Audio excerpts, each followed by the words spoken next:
The video to show you what your blog post should look like using Chicago style in-text citation. Now what I have here is a little bit of a blog, or actually a podcast that I wrote a few years ago on metalworking in the ancient world. And what I have here is Chicago style using footnotes. Now I've asked you to use in-text citation for your blog. So what I'm going to do is convert this to in-text citation, and what I want you to do is make sure that you do the exact same thing in your blog posts. Now for your particular blog post, remember that you need to have 3 secondary sources, and these must be books or journal articles. They cannot be websites, so no websites whatsoever. You need to have a primary text or a text written in the ancient world, and there you can look on the net for that. So search for what you're looking for, and then insert that into your text. So anyway, I've got a couple of paragraphs on metalworking. Now what you can see here is I've listed something. I put, because it's relatively low melting point, which is precisely 1083 degrees Celsius, I wanted to put a footnote here. Now I've got a footnote, and down at the bottom this is the material. So if you remember, in Chicago style in-text citation, it's the author. So that's this name, word time. I'm just going to copy this. Word time, there's then a comma, and then the year, which is 1973, and then the specific page number where I'm referencing this. This is page 875. So a few of you are not putting these specific page numbers in, and without it I can't grade your essays. Now I'm going to change the font size here so it's the same. Okay, so that's exactly what it should look like. So when you cite something, and here I'm summarizing, you put the author, the year, and the very specific page number. And again, it has to include all of that. Now I'm going to get rid of this footnote because you don't need both here. Okay, now let's go down to this last paragraph. You can see now I've got a footnote here, and I want to convert that into in-text citation. So I'll go down here. Last name is Thompson. We'll just copy this. And then the year, which is 1958.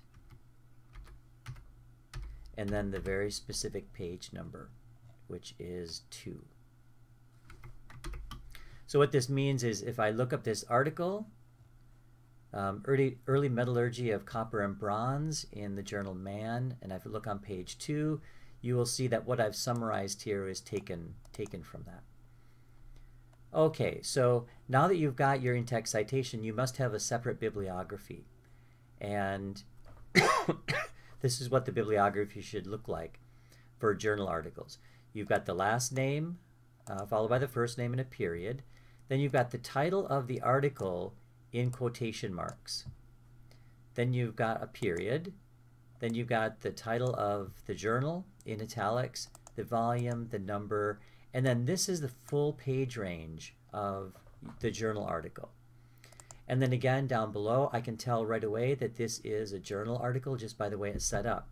So it's author, last name, first name, period, the title of the journal article in quotation marks, the journal name in italics, the volume, the number, the date, and then the specific page number, or the page numbers for the journal.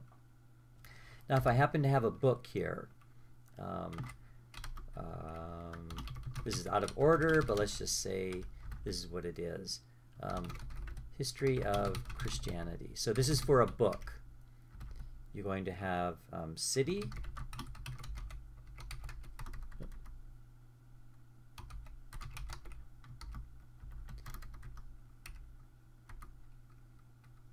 publisher,